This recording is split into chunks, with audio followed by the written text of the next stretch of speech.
Bienvenidos a Con Vida, un programa de reflexión y motivación con el pastor Rolando Soto. Enfoques pastorales sobre los desafíos que presenta el mundo de hoy. ¿Recuerda usted el refrán popular que dice, ojos que no ven, corazón que no siente? Pues esa frase tiene que ver con nuestro tema de Con Vida. Se trata del autoengaño. Todo autoengaño es una manera de dar por verdad lo que uno no quiere reconocer como falso. Una persona distorsiona un hecho o una situación cuando intenta hacerse creer a sí mismo y a los demás que las cosas son de otra manera. Todas las personas tenemos áreas y episodios de autoengaño y no pocas de ellas resultan delicadamente erróneas, aunque otras son inofensivas. Me refiero a esas áreas. Los autoengaños tienen que ver con aspectos de debilidad. Algunos de esas debilidades son más visibles y otras las ocultamos más fácilmente. El asunto es que muchas son las personas que viven derrotadas por sus debilidades morales, sexuales, espirituales, emocionales, pero les dan poca importancia porque no las ven como causa de sus derrotas.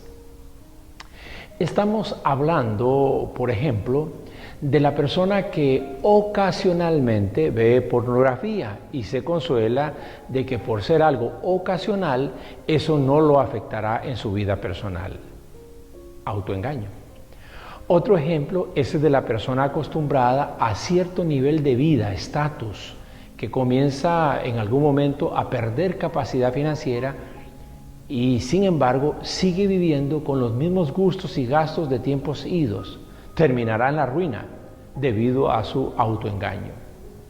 ¿O qué tal la persona que ingiere licor y considera que lo que bebe es poco para ella, aunque todos los demás observan que se pasa de la raya? Al que principalmente dañará es a esa persona, a ese bebedor. Nuestro tema de hoy entonces es tu punto de engaño y lo abordamos en los 3 segmentos de Con Vida. Le invito a nuestro primer segmento.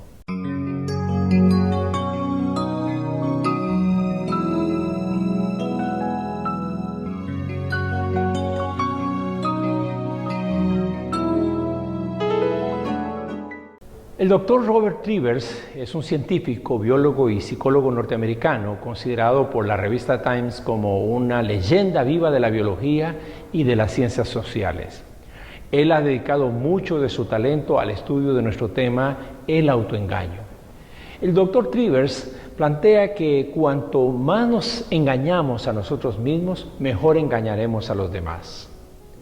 Una de las maneras de esconder un engaño, dice el doctor Trivers, es no siendo consciente del engaño. Si les digo algo de lo que estoy totalmente consciente de que estoy mintiendo, ustedes podrían darse cuenta por una serie de señales o manifestaciones como la sudoración, la manera de mirar, la forma de articular mis palabras. Pero si digo la misma mentira creyéndomela como verdad, les será a ustedes más difícil detectar el engaño. Así que mi autoengaño es la manera de engañar a los otros. Esto es lo que sucede con la mujer que dice, por ejemplo, no, mi marido es muy celoso porque me ama, es que es así, cuando en realidad es que se trata de un hombre controlador. Pero la mujer crea para sí misma un autoengaño con el cual intenta crear también a la vez un engaño a los demás. El autoengaño es más sutil de lo que uno cree. Todos tenemos la tendencia a decirle a los demás que no mentimos. Mentir significa actuar manipulando la realidad a sabiendas de que se está manipulando. Consideremos este ejemplo. Si tengo un olor corporal que me desagrada, entonces utilizo un perfume para ocultarlo. Pero la realidad de mi olor desagradable sigue estando allí. Solo que los demás no se dan fácilmente cuenta de ello. Con mi autoengaño intento engañar a los demás aunque eso resulte inofensivo moralmente hablando. Perfumar es una forma de darle falsedad a la realidad. Igualmente sucede con la persona que no es de buena apariencia, pero sale a la calle con un peinado y un maquillaje que la hace verse muy bien. Su apariencia conquista, pero la realidad es otra. Su autoengaño engaña a otros. Según Trivers, otra instancia en que puede aparecer el autoengaño tiene que ver con la autopromoción, es decir, la promoción que uno se hace a sí mismo. Sucede cuando uno tiende a exagerar su lado positivo y a negar su lado negativo. Todo esto con el fin de producir una imagen benefactora. Intentamos el autoengaño cuando argumentamos conductas que estamos asumiendo, pero ocultando nuestras verdaderas intenciones. Así que, en muchos sentidos, el autoengaño no es otra cosa que una sofisticación de la mentira. Cristina Llagoresta, una articulista que creó un título que se llama El truco del autoengaño, dice ella, existe por una parte el autoengaño que opera de manera consciente. Una persona sabe que tiene que realizar algo, pero se convence a sí misma para dejarlo para mañana. Alguien reconoce que tiene un problema y se autoengaña pensando que el tiempo lo va a solucionar. Sin embargo, sigue diciendo Llagoresta, en ocasiones la mentira está tan bien armada que ni siquiera se es consciente de ella. Así, una persona puede descubrir que ha borrado de su memoria hechos importantes o que se ha mantenido ciega ante las evidencias claras de que su vida de pareja naufragaba, por ejemplo. El autoengaño es el más escurridizo de los mecanismos mentales, porque resulta difícil darse cuenta de lo que se prefiere ignorar.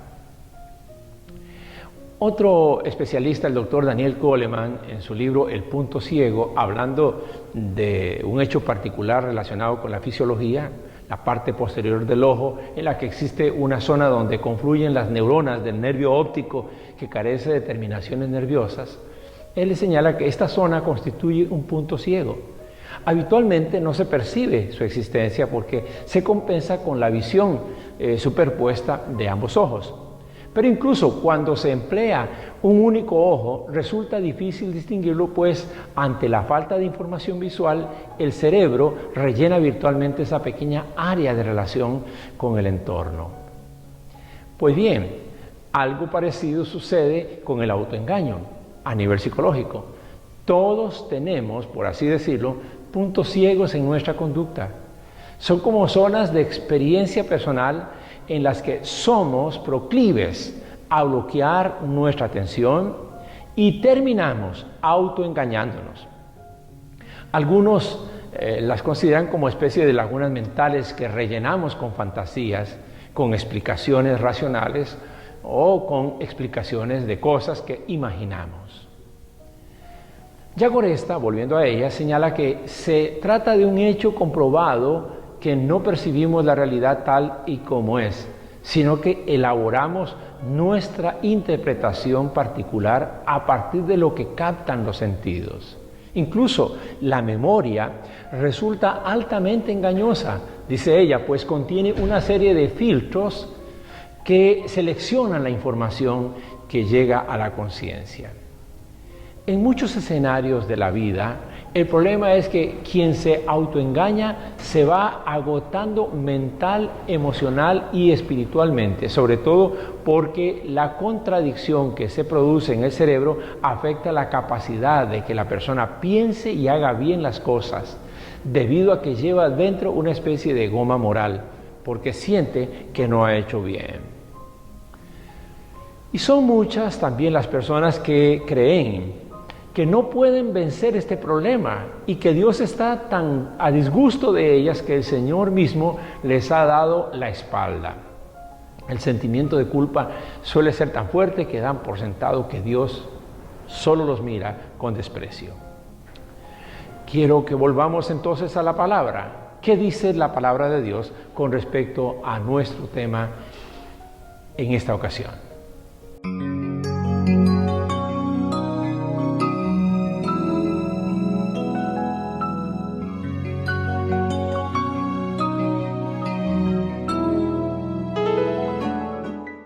Estamos hablando de eso que hemos llamado tu punto de engaño. ¿Qué dice la palabra de Dios al respecto del autoengaño? Vamos a acudir a uno de los textos clásicos sobre este tema, de Gálatas 6:7, cuando el apóstol Pablo dice: no se engañen, de Dios nadie se burla, cada uno cosecha lo que siembra. Normalmente hacemos énfasis en la parte final, sembramos lo que cosechamos, pero es importante que observemos cómo es que esa mala siembra y esa mala cosecha se originan de una experiencia personal de autoengaño. Y lo que el verso nos refleja es que la persona se autoengaña y cree que Dios está de su parte en eso, lo cual resulta en otro autoengaño, porque de Dios nadie se burla, dice el texto. Algo así sucedió con el rey David en cierta ocasión, cuando en lugar de marchar con su ejército a la guerra en época de primavera, decidió darse unas vacaciones. El relato se encuentra en el segundo libro del profeta Samuel, el capítulo 11. Los versos 2 al 5 dicen que una tarde, al levantarse David de la cama, comenzó a pasearse por la azotea del palacio y desde allí vio a una mujer que se estaba bañando. La mujer era sumamente hermosa, por lo que David mandó que averiguaran quién era y le informaron: se trata de Betsabé, que es hija de Elián y esposa de Urías el hitita, un soldado fiel de David. Entonces David ordenó que la llevaran a su presencia, y cuando Betsabé llegó, él se acostó con ella. Después de eso, ella volvió a su casa. Hacía poco que Betsabé se había purificado de su menstruación, dice el texto, así que quedó embarazada y se lo hizo saber a David. De allí en adelante, David, el rey, trama una serie de acciones para tratar de que Urías tenga intimidad con su esposa y achacarle el hijo a él, pero la fidelidad de Urías por el rey de Israel lo hace negarse a volver a su casa. Entonces David trama con su general de guerra la manera en que en medio de una batalla Urías sea expuesto al exterminio por parte de los enemigos. Así es, el versículo 15 dice que la orden de David fue esta: pongan a Urías al frente de la batalla donde la lucha sea más dura, luego déjenlo solo para que lo hieran y lo maten. Y lo mataron. Y el versículo 27 dice que después de que Betsabé hizo luto por su esposo ya muerto, David mandó que se la llevaran al palacio y la tomó por esposa. Con el tiempo ella le dio un hijo. Sin embargo, dice el texto que lo que David había hecho le desagradó al Señor. Todo parece indicar que David creyó que lo que hacía no era algo que podría trascender o repercutir de ningún modo en su vida, pero no fue así. Leo para ustedes los primeros 10 versos del capítulo 12 de Segunda de Samuel. Observemos cómo se descubre el autoengaño del rey David. Allí está el texto cuando dice: el Señor envió a Natán, un profeta, para que le dijera a David: había dos hombres, una especie de parábola, había dos hombres que vivían en una ciudad. Uno era rico y el otro pobre. El rico tenía muchas ovejas y ganado, pero el pobre no tenía nada, excepto una ovejita que había comprado y criado. La ovejita creció en su casa, en la casa del pobre, y con sus hijos, y pues allí comía, y ahí estaba en el regazo del hombre. Ella era para el hombre como su propia hija. Sucedió entonces que un viajero llegó a visitar al hombre rico. Este quería ofrecerle de comer, pero como no quería matar a ninguno de sus ovejas ni ganado para alimentar al viajero, tomó la ovejita del hombre pobre y la mandó preparar para darle de comer a su huésped. Cuando David estaba escuchando esto, dice el texto, que se enojó tanto contra el hombre rico que le dijo a Natán: tan cierto como el Señor vive, que el que hizo eso merece la muerte. Debe pagar 4 veces el valor de la oveja por haber cometido este acto terrible y no haber tenido piedad. Entonces el profeta Natán le dijo a David: tú eres ese hombre. El Señor Dios de Israel dice: te elegí para que fueras el rey de Israel, te libré de Saúl, dejé que tomaras a la hija de tu amo y a sus esposas, y te di las hijas de Israel y de Judá. y si no fuera suficiente te habría dado aún más. ¿Por qué entonces ignoraste mi mandato e hiciste lo que me desagrada? Pregunta el Señor a través del profeta. Dejaste que los amonitas mataran a Urías, el hitita, para quedarte con su esposa. Es como si tú mismo lo hubieras matado en batalla. Por eso tu familia jamás tendrá paz. Al tomar a la esposa de Urías, el hitita, me despreciaste, le dijo el Señor. Notemos el énfasis que hace el profeta Natán. ¿Por qué ignoraste? Allí está el autoengaño. Seguido de otro más. Es como si tú mismo lo hubieras matado en batalla.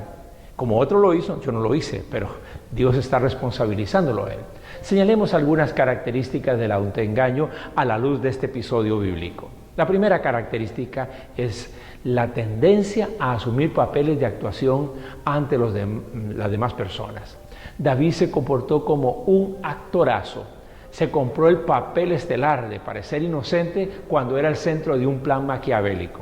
Y así sucede con muchos de nosotros. Asumimos, por ejemplo, el papel de estar enfermos o deprimidos para llamar la atención de las personas y hasta para manipularlas. Por ejemplo, detrás de cada acto de autocomiseración hay un punto de engaño. La segunda característica del autoengaño es la utilización de argumentos falsos. El rey David acudió a toda clase de argumentos con tal de que Urías se uniera sexualmente a su esposa.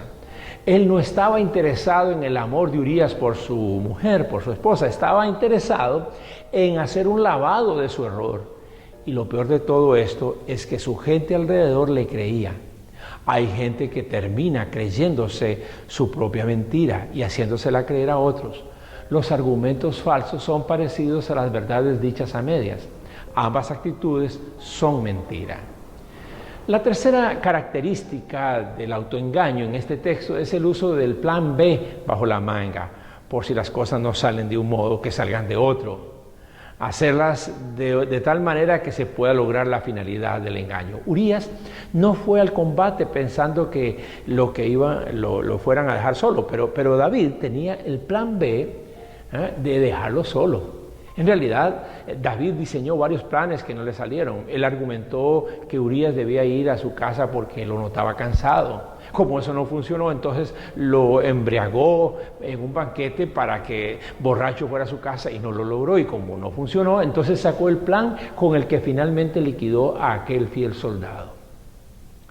La cuarta característica del autoengaño es la necesidad de asocio con gente que legitime tu engaño. Lo hizo David utilizando a su gente y lo hace la persona que finalmente le dice a la esposa, por ejemplo, pregúntale a fulano, él te dirá que pasé la noche en su casa conversando. Cuando en realidad no es más que una confabulación entre dos mentirosos. El no ser descubierto no lo hace menos fraudulento. El no ser descubierto no significa que no haya habido engaño. Se autoengañó. La quinta característica es la incapacidad de ver en sí mismo el error que sí acusamos en otros. Uno observa la reacción de David con el caso que le presenta el profeta Natán.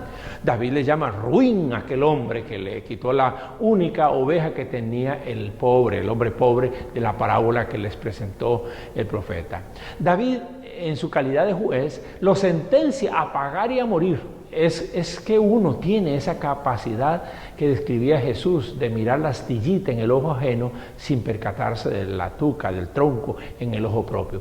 Así es que funciona el autoengaño. Uno se vuelve capaz de ver en otros lo que no ve en sí mismo o de imaginar en otros lo que ni siquiera puede detectar en sí mismo. En todo esto lo que puede estar funcionando en el fondo de nuestros puntos de engaño es la evasión. La buena noticia de la llegada del profeta Natán al palacio del rey David es que su denuncia finalmente llevará a que el rey tenga un proceso de arrepentimiento sincero, aunque eso no evitó que David recogiera lo que sembró, porque aquel niño del adulterio finalmente murió. Ahora mismo quiero motivarle a que si estás tomando conciencia de un punto de engaño o de autoengaño en tu vida, te vuelvas al Señor y le pidas que transforme tu vida con base en lo que es honesto y verdadero. Para ayudarte en esa dirección, le quiero invitar a nuestro último segmento, el del consejo.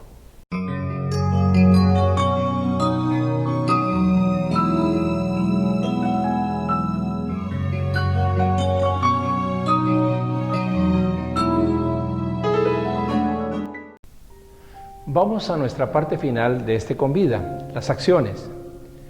El llamado de la Biblia es no se engañen. Ahora viene la pregunta, ¿cómo salir del autoengaño? Permítame compartir varios consejos que le podrían ayudar a salir de su punto de engaño. El primero de ellos, el primer consejo, es que para salir del autoengaño es necesario asumir una actitud arrepentida. De verdad, hay que arrepentirse. En 2 Samuel 12:13 dice que la reacción del rey David ante el siervo de Dios fue esta: he pecado contra el Señor, reconoció David ante Natán. El proceso de recuperación espiritual en la vida de una persona que quiere dejar atrás su punto de engaño es el reconocer ante Dios cuál es su mal y confesar que reconoce también que eso que practica es el fruto de su propia decisión. Por eso es importante el arrepentimiento. Sin arrepentimiento no hay cambio. El segundo consejo, enfócate en tus propias culpas y deja de justificar tus errores diciendo que los demás tienen la culpa. Enfócate en tu propia responsabilidad.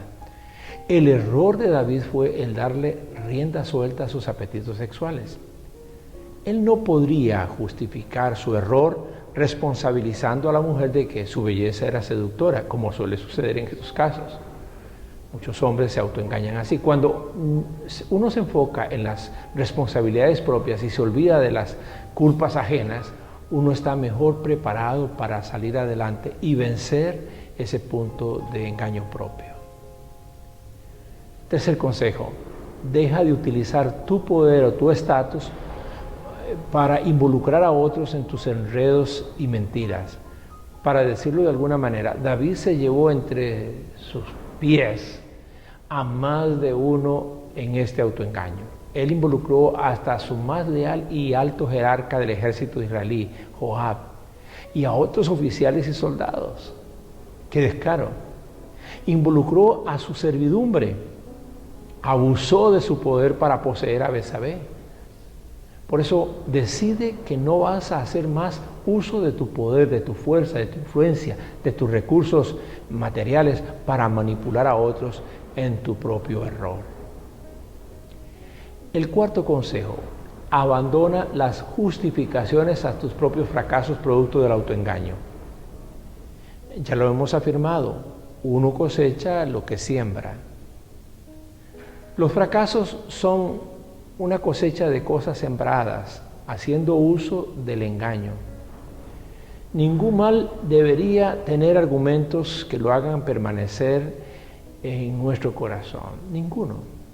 El orgullo personal es lo que nos hace abrazar argumentos falsos y predicarlos como si fueran verdaderos.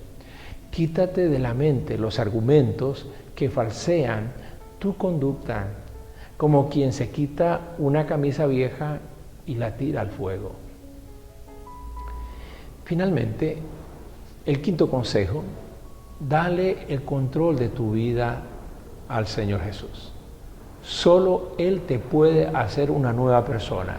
Solo Él puede revolucionar tu mente y tu alma, porque por allí comienzan las cosas. Vives tal como piensas. Si de corazón sincero te vuelves a Él, Él se volverá a ti, perdonará tu historial de autoengaños y comenzará a darte un nuevo comienzo. Basta una breve plática con Dios ahora mismo para expresarle con honesta disposición tu deseo de vivir bajo la regla del Señor, de una vida nueva, distinta, de un cambio. Pues bien, agradezco mucho la fina atención que usted ha tenido a Con Vida de hoy. Y hasta volver a estar en sintonía, le quiero motivar a velar sobre tu punto de engaño. Hemos presentado Con Vida, un programa de reflexión y motivación con el pastor Rolando Soto. Apreciamos sus comentarios y sus consultas y le motivamos a nuestra próxima cita en Con Vida.